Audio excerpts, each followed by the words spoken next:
Sunday, linggo pa. And by the way, si Attorney Elena, she has been with the DILG for more than 20 years. And she is the same person na team din ng DILG for the famous Boracay Rehabilitation. Ito yung mga inimbestigahan nila at ito yung sino nagkamali na dapat kasuhan. She's part of that team. No? So, itong team na to ang pinadala po natin dito upang check-in at mag-imbestiga sa lahat ng mga nangyayari. They've gone through a lot of interview ng iba-ibang local government units, iba-ibang mga ahensya ng gobyerno. At ang importante yan, dokumento. No? Marami silang dokumentong mga nakuha na, i-reconcile nila.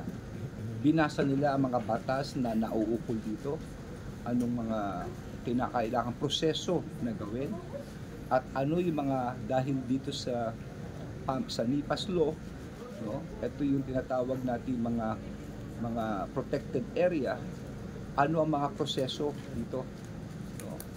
Proseso sa pagtayo ng building, proseso sa pagtayo ng estruktura, bawal ba ito o hindi ito, at kung sakali man, anong mga kailangan requirement, etc. etc. So napakarami po nito, at ako'y nagpapasalamat sa team dahil meron sila mga initial funding. No? Kanina nag-usap kami, at ito lang ang masasabi ko. No? Number one, merong building permit na in-issue. Ang munisipyo ng Sagbayan, no? Sagbayan. Pero ang isang requirement ay ang ECC na hindi naman pa na-issue. Okay. And number 3, yung tinatawag na PAMB, no? Resolution. Ito, kinuha ko nga ngayon. Meron silang PAMB resolution na inaalaw ito. No? Nakuha ito ng ating team. Ang tanong dito is that ito pang PAMB resolution ay enough. No? Ito ba'y tama na para magkaroon ng result? Well, kailangan mo na ECC compliance. Nawala yung ECC. Requirement po ito para magkaroon ka ng building permit. At iilan pa lamang ito sa mga initial findings.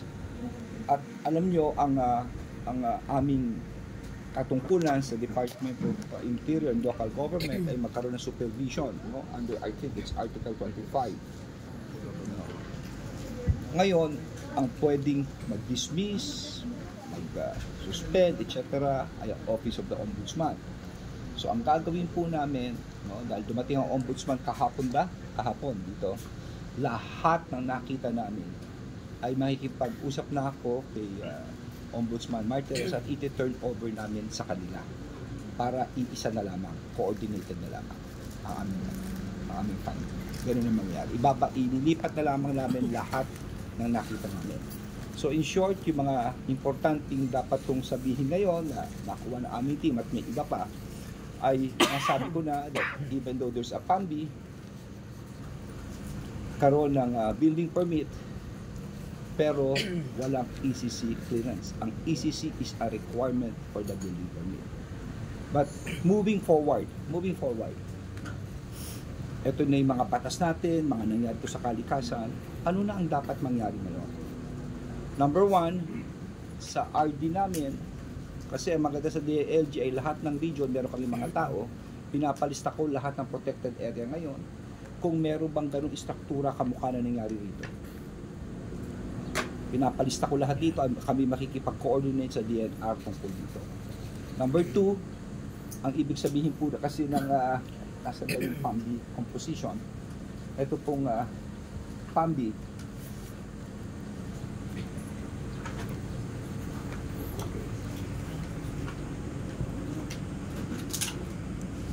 okay, it's a proposed area management board. Kung titignan natin, ito yung kanyang organizational structure, no?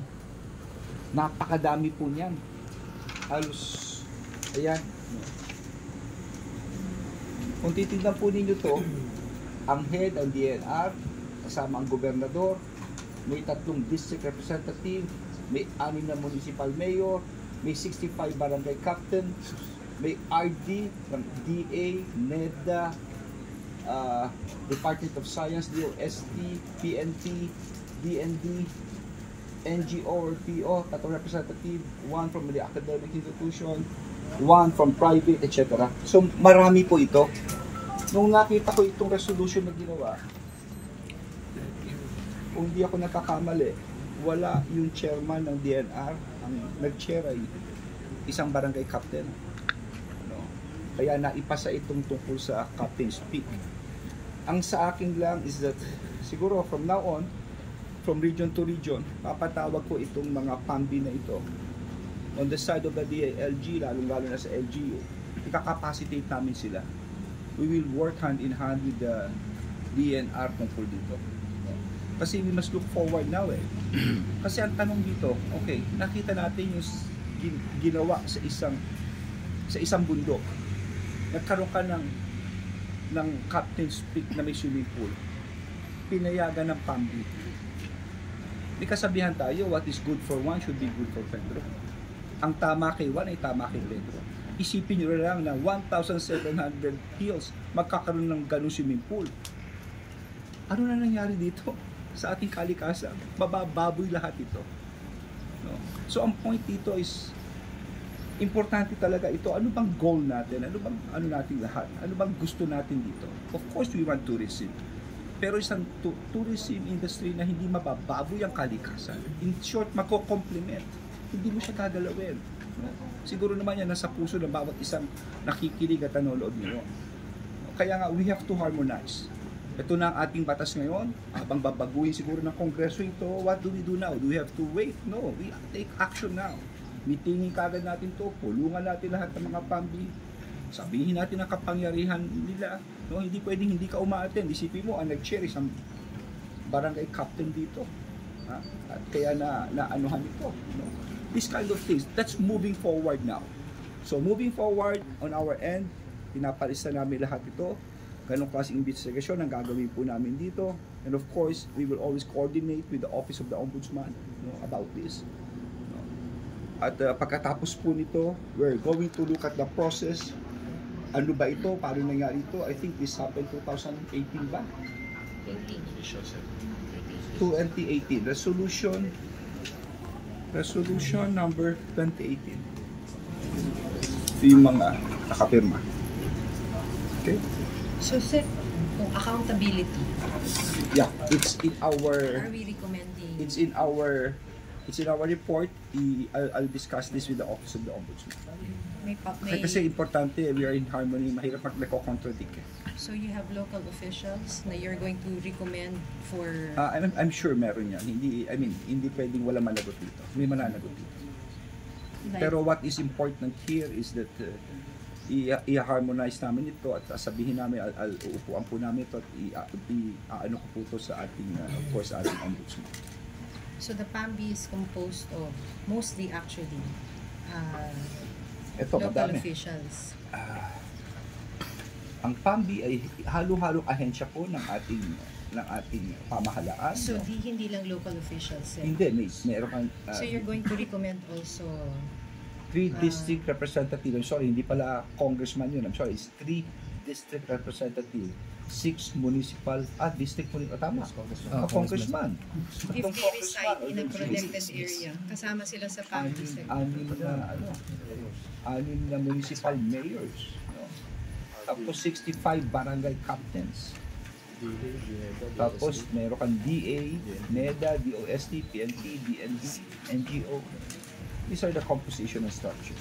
So ibig sabihin, sir, so ito. Maliban sa local officials, pwedeng kasama yung iba mga members ng PAMBI sa... Let's just wait for the report, no, na ibibigay po namin. I do not want to preempt it. What I've told you, of course, may initial findings, tatapusin sana namin to, but after the Holy Week na kasi itong, limang araw na ngayon. Next week, Holy Week na.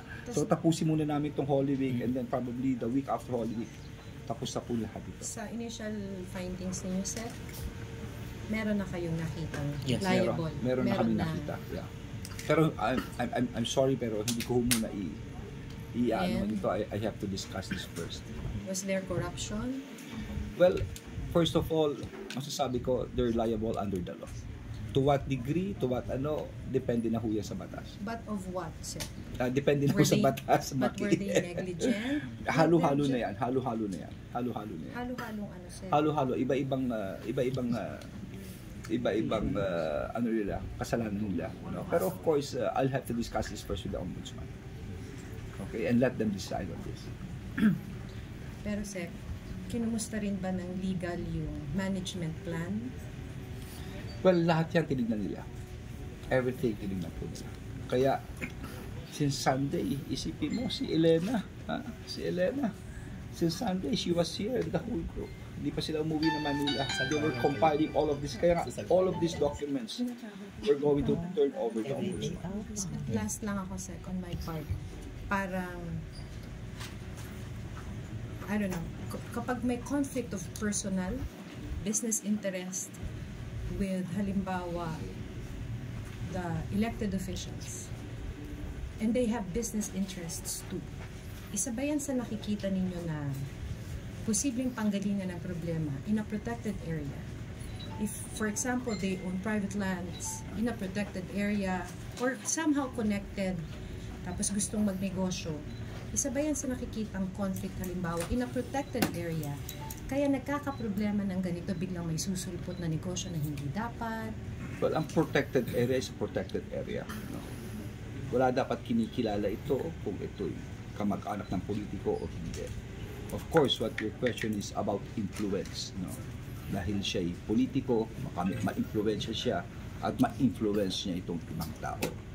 Well, maaaring posibleng mangyari yan. That is why we have to look at this moving forward para maiwasan ang ganitong bagay. It's not only about let's say filing cases against them. Pero dapat hindi na mangyari ito ulit. Tingnan natin at review natin ang mga batas dito, ang composition nito. At ako naniniwala kung may ganito activity, sana magkaroon ng automatic review. Automatic review sa DNR o kung saan ito. Hindi pwedeng payagan lang basta-basta ito. Diba? Parang ganon. Parang may added layer ka, ika nga. Diba? Follow up lang, sir. Sa initial, dun sa legal team, may nakita ba silang ganitong conflict? I'm not privy to that yet. Hindi pa kami nag-uusap tungkol doon. But one thing is for certain, all of the things, the findings namin ibibigay namin sa ombudsman. At may mananagot po rin. Okay? So, Nagpunta kayo sa Sagbayan. May mga structures din doon. Yeah. Tapos dito sa Carmen, ano pong assessment yun? Well, ganito nga eh. We have to backtrack. No? Lahat ito nangyari, hindi pa nga kami mga nakaupo rito. But we have to backtrack. We have to reconcile, let's say, itong mga proseso, itong mga batas ng PAMBI, ng NIPAS law, kailan ba naging protected site itong Bohol noong 1997, sinabi ni President Ramos, 1988, nag-file tayo ng petition, itong as UNESCO Heritage Site. All of this must be harmonized together. And these are the things na binato namin. But what is important, at ito sana mensahe ko sa publiko ngayon, ito, nangyari na ito eh. The best that we could do right now is stop everything. Let's preserve what we have right now. No? Lahat na maging vigilant. Lahat na bantayan ito. On our part sa DILG, we would capacitate our LGUs. Titignan namin. But the thing is, ako personal kong view, ito structure na to, dapat may mechanism ka kaagad, may automatic na review eh. Basta merong activity na hindi masyadong mahirap. Sir, good afternoon. I'm Rico Bidencio, the Philippine Star correspondent. Yes, sir. The governor has ordered for the inventory or custody DNR to have an inventory of all the tourism-related resorts in the PAMBI or protected areas. What can you comment on that? Well, yes. In fact, yun ang binigay kong MC, memorandum circular to all local RD. Andyan ba yung MC? Okay, that's good. We have this MC. I'm going to present it to you. Sorry. This is my MC. I'll just read it. Okay. To all regional directors. This is dated 3/19/2024, 5 o'clock p.m.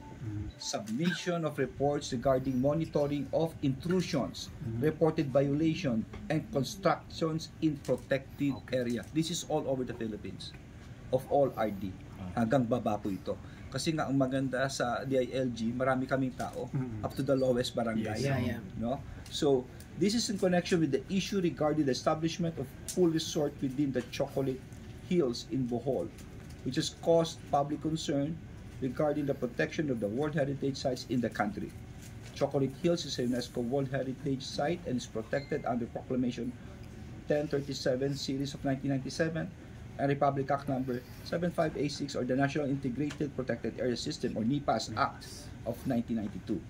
Such issues and violations goes against the policy of the government to preserve and protect the environment, including the provisions of the local government code, and the mandate of LGUs to enhance the right of its constituents to a balanced ecology. Relative thereto, the DILG regional directors shall monitor and submit detailed narrative reports on the following. Number 1, inventory and list of protected areas within the region's area of jurisdiction. Number 2, reported and or monitored intrusions, encroachments, and violations in each protected area, and said report shall be submitted to the Bureau of Local Government Supervision through electronic mail. Okay? For your immediate and strict compliance, Benjamin Abalos Jr. Thank you po. So I've already issued this days ago. No, March 18 pa po.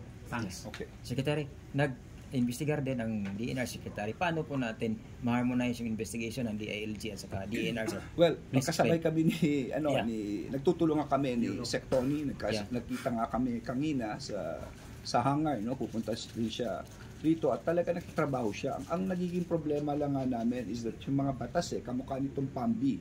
No? Ano ba itong PAMBI sa mga nakikinig? May tinatawag tayo Protected Area, no? Management Bureau o Board, no? So ito yung may composition ngayon, ito yung nagsasabi ano pinapayagan, etc. Ang talong, talina ba tayo diyan? Kung kamukha nung captain's peak, papayagan nila, ganun na lang ba yun? Di ba? I mean, wala ba itong mekanismo na iaapila o kanito?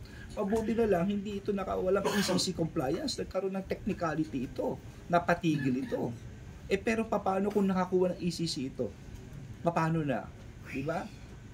Yung ECC, yung tapon na ng tubig, etc. Kung meron siyang lalagyan ng tubig doon, etc. Paano? At pagkatapos lahat na lang ng Chocolate Hills, meron ganito. Ano nangyari sa atin? No? So ito uupuan namin ngayon. We must preserve. The word is preserve. Whatever we have right now, let's preserve it. Na, ngayon, kung tourism ka, you enhance it. Pwede mong ma-enhance. Ito yung site. Sa malayo ka, doon ka gumawa. Hindi ba? Huwag mong gagalawin yun. Preserve mo nga eh. That's my own personal view about this. I mean, we could have your view, but towards my view, siguro, doon kami magkatrabaho. We will capacitate each and every LGUs here. So, aside sa minention po ninyo na PAMBI, do you think there's a need to amend that composition? Well, we have to really review it. Okay. Anong nangyari? Bakit nangyari ito? With the present law, can we sleep at night? Napagising natin, baka may panibago swimming pool na naman. Yes. Are we assured of this? Or what are the mechanisms that should be introduced? Yes. No? Siguro, pwedeng anuhin na rin yan. Okay. So ano ito? Ito yung ano? Oh. So magde-demolish ba tayo, Sep? Well, Kunyari yung Captain's Peak, tapos yung iba pang... Structures ba sa bayan? It would really depend, no? Kung ano yung violation nila, kung wala siyang ECC, etc. No? We will see whatever the law says, gagawin po natin ito. Kung ano sasabihin ng batas, gagawin po namin. Okay. What will happen sa mga existing Structure. mag-operate pa rin sila? Oo. Yung mga existing structure. Well, we have Like to this. review this. Kasi meron siya mga 20 years ago na. 19, ang tatagal na. No? So we have to discuss this now with DNR, with our legal now here, kung paano na ito. Kasi, let's say, 20 years ago, they have complied with all of the requirements. They have complied with the building permit, ACC permit, etc. No? When was PAMBI required? Sir, may mga protected area pa dito sa Bohol aside from the Chocolate Hills. Bohol. Bohol. Yeah. Sir, do you think a moratorium would suffice na pending sa review sa policy? Kay may mga proposal, I'm sure may mga proposals, discussions. That's my mindset right now. For me, it's really preservation. Okay. We could always enhance, but we should preserve. That's my own personal point of view here. So, moratorium. Moratorium, sir? No, that's mine, no? I-review natin lahat ito, kausapin natin isa-isa ito, but of course, Pending sa... andyan pa naman ang Department of Environment, andyan din ang Department of Tourism, no? Dapat pag-usapan namin din maigi ito. Pero So, you will be proposing that, sir? Sa DOT at DNR? I'm sure, alam mo, if you will know them, si Christina, masisipag at magagalingan. Magaganda yung pananaw nila. Na I've been working with Sec Tony and Sec Flasco. But would you propose that? Yeah, I will Sir. propose that. Yeah. I will definitely propose Moratorium. it right now. Well, it's actually Pending. preservation. Pending, sir. Pending, sir. Yeah, Pending. pending. sa review. I would say that right now, whatever we have, check muna natin lahat to. Yes. Ito ba ay ayon ba Nice. ito sa batas ngayon? Ayon ba ito sa pananaw natin sa ekolohiya sa ngayon na ganito? Kasi baka naman gagawin mo diyan baka may elevator pa ron. So, no build, Huh? no No build. build No build. habang Let's review it check. Yeah, first. review Alam first. mo, that's my own personal opinion dahil baka mamaya marami pa ito buong Pilipinas. Correct. Diba? Hindi mo masabi. Hindi lang eh. Bohol. So yung proposal nyo na no build is not just for Bohol, but for entire other Philippines. protected areas, for all PAs. Napakaganda ng Pilipinas, Maki. Oh. Napakaganda. Let's review it. Let's give ourselves some timetable. What is 1 month or 2 months? Tignan natin ito per region. Anong klase? Kung gagawin mo garden lang, ayos yan. Garden lang eh. Di ba? It will harmonize. Pero kung gagawa ka naman ng slide, papuntang ganun na konkreto, kung anong gagawin mo dyan na build, naku po, teka muna. No? So, I suggest that habang ito'y inaayos lahat, ibalik sa bawat family, i-capacitate sila, i-review bawat isa to the regions. Hindi naman kaya ng isang tao ito eh. Mag-ahatian ito ng trabaho. Isa-isahin ito. Tapos kasuhan na lahat ng mga Well, dapat talaga yung mali makasuhan. Di ba? I believe, sir, the Senate will conduct an inquiry. I'm sure they So, will. yeah. And it's tama lang naman so that, ang Senado naman is always tawagan nila in aid of Oversight. legislation. Yeah.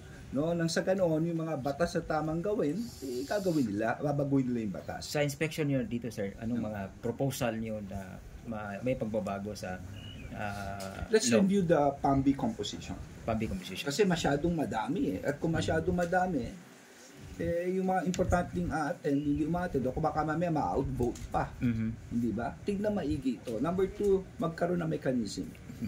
Is it automatic? Basta makapasa sa PAMBI, yun na yun. No? Mechanism for check and balance here. Tignan natin. Lalo na kung, let's say, makakaroon ka kung ito'y simple garden, okay lang, pero papayagan. Pero siguro may level na mas mataas dito, mga structures na basta ganyan, automatic may mekanismong for review of the Secretary of DNR kung paano man yan, or on the regional level. Gusto niyo bang may kasama pang elected official doon, sir? Mas maganda kung agency kasi institutional knowledge. So kasama pati yung mga mayor, governor? No. Wag na. Agency. Agency, sir. Council, Agency. interagency. Agency. Interagency. You make- Agency. Of course, sa PAMBI, kailangan mo rin ng local representation para marinig naman yung boses nila. Pero, dapat balansi eh. Diba? Dapat balansi ito. Balansyado. Para marinig naman ang boses ng mga scientists, ng mga ecologists, no? May mga, o kaya Department of Public, mga works din, marinig din naman. Yeah, how soon ba, sir, maka-impose tayo sa mga dapat managot ba? Yun ang tinatanong ng public. Mabilis na yan dahil ito nga natapos nga kagad nila yung so si Ombudsman, mabilis kumilos si Ombudsman, i-turn over na lang namin sa kanya, siya na bahala. Last thing, yung mga former officials mahahabol pa rin natin. Well, Kasi 2018 pa yan eh. oo. Bahala na po ang ang korte diyan. Basta ibibigay namin kay Ombudsman ito, no? At tignan po natin kung paano po ito. Okay. 2018, I'm sure yung iba diyan, yun pa rin eh. Yung ibang barangay officials wala. Re-elected. Yeah. At saka, hindi. Okay. Habol lang kasi, yung Sagbayan lang, kunyari like the Sagbayan Tea, parang kasing shocking naman yung itsura niya. With So, kasama ba sila? Sa nire-review kaso sila, Yun nga 2003 pa raw Kaya, sila. kaya nga tinignan natin, binabalikan natin lahat eh. That's why, Maki, ito nga gusto kong malaman. 2003 siya, di ba? 20 years ago. 20 years ago, no? Na, ano ba yung batas ng 20 years ago? Ito kasi ang ano dyan, nung ginawa ka, legal ba nung ginawa ka yan? Di ba? Kung naman legal lahat naman yan, I mean, you cannot fault it kung talagang legal. Pero, sa atin lahat, alam ko mali. Pero covered na siya ng NIPAS. Di ba, sir? Kahit na halimbawa, noon ka pa, covered ka na ng NIPAS ngayon. That's true. Anong, That's true. anong dapat magawa? Ito tanong, you have the NIPAS law, pero sinulod ba yung proseso ng NIPAS law na sinasabi? May proseso yan eh.